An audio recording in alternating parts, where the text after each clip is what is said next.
प्रश्न कौन? प्रश्न हला काहींकी माटीए चाहे गर्भस्थ संतान तार पुओ हो बोली। काहींकी माँ प्रथम संतान हो किंबा प्रथम जदि झीटे तो द्वितीय संतान को टेंशन आहुरी बढ़ी जाइथिबो। केते दिया देवता करके पुओ पुओ पुओ बोली माने बहुत जचंगा हो जाइथिबो। पुओटिए हौ कोन पाई चाहे माटिए गर्भस्थ संतान पुओटिए हेउ बोली। मो जोस्ना आपण मानक स्वागत करछि मोर वीडियो रे। वीडियो भल लागिले लाइक शेयर सब्सक्राइब निश्चित करिवे।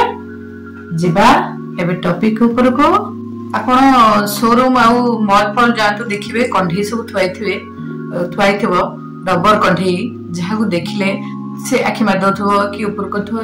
जेतबेले से कंढे गुडा को हमको एते भल लागुछि जे हमें जेते टंका को 1500 पड़ू 2000 पड़ू ताको हमें किन आनी घर सजाउछे कि नै। किंतु जेतबेले जन्म होउछि ओटे पिला से पुओ हो कि झियो हो, झियो हेले काहेकि मन दुख होउछि। से तो जियंता कंढे ठाकुर हमको गिफ्ट रे देइछन्ती जियंता कंढे।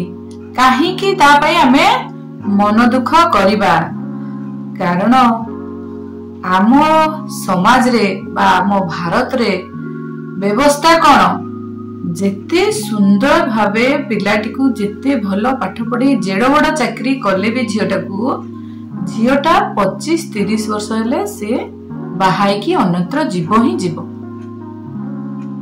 आ जीव पुओटी हेतले से तो कोड जीवन नै। सी बहुटा लेके आसो से बहुटा गले ता सासु ससुर को सेवा करबो आ पुओ भी ता बाप मां कर जत्न लेबो।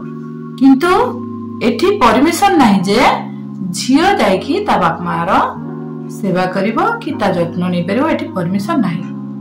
परमिशन जदी भी कोठी दउचने बहुत रेयर ना।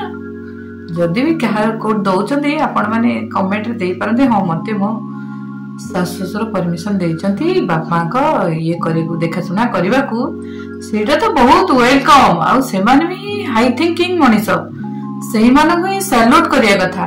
कारण जदी गुटे पुओ तार बाप मां कर सेवा करि परिबो ता जत्न नै परिबो झियोटा काहे की करि परिबोनी काहे करि परिबोनी मते कहले बहु ही सेही पुओर मां बापा कर सेवा करिवो आ पुओ ही करिवो। एपटे झियो जदी हेची जहार से माने तो माने से माने जानि जदी हम झियो जन्म होइछ माने झियो हमरो जीव। तेनु करी गर्भरे धारण करिबा दिनठू माटिए सब बेले चिंता करथाए मोर पुओटिए हेउ बोली। काहे कि पुओटिए हेले से कुआड जीवार नाही से मो पाखरे रहइबा एवं मते ऑटोमेटिक झियोटिए मिली जीव जहा फल रे मु दी आडू फायदा ही फायदा पाइबी। आजिकाली जुग चेंज हेलानी मानसिकता रे परिवर्तन हेलानी।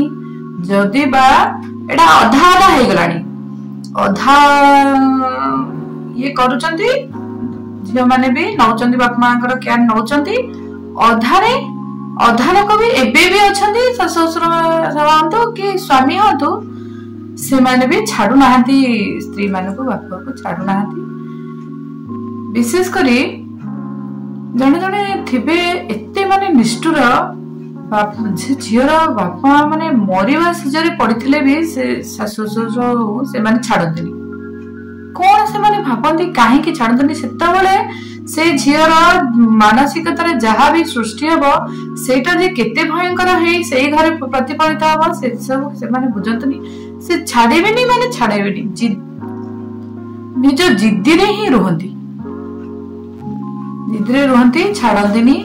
से बहु माने कांडी कांडी की रहंती।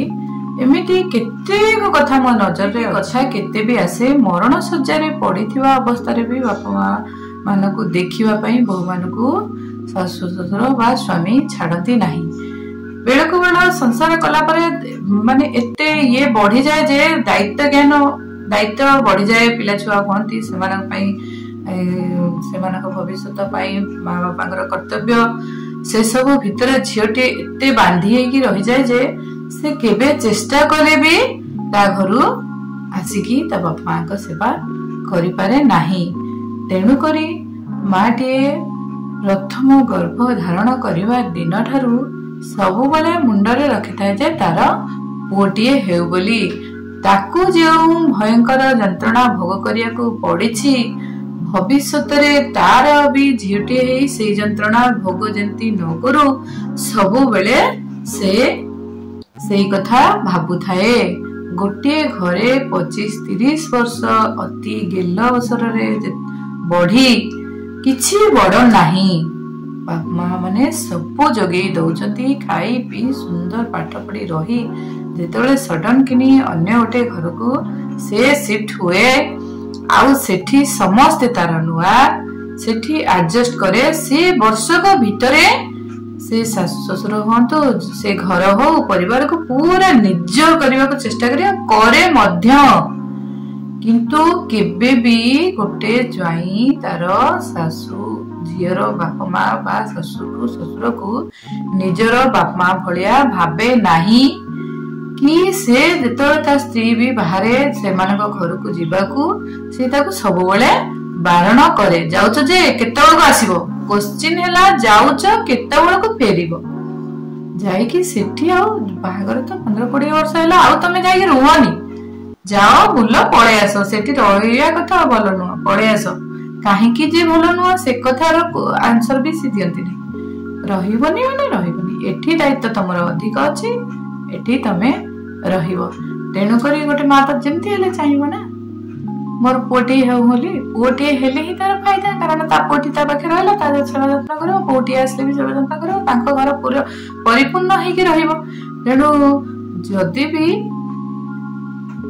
पुओटी न होई झियोटी हेला आ बोली कोन झियो को आमे हतादार करबा पड़तो ना झियो को आमे सेमिति भलो भाबे शिक्षा देई सेमिति परिवार रे दवा जेमती दरकार पड़ले झियो भी माँ बापांकर दायित्व नहीं पारुथिबो। एही कारण गुड़िकरू माटी केबे भी चाहेनी तार गर्भस्थ संतान झियोटी हो बोली जदि भी हुए ताकू आमे वेलकम करिबा उत्तम शिक्षा उत्तम स्वास्थ्य दे बड़ करी भल संस्कार दे आमे झियोटी की अन्यत्र विदा करिबा जहा फल से माने बाध्य हे झील को ता बाप माँ को सेवा करिया को छाड़िया को।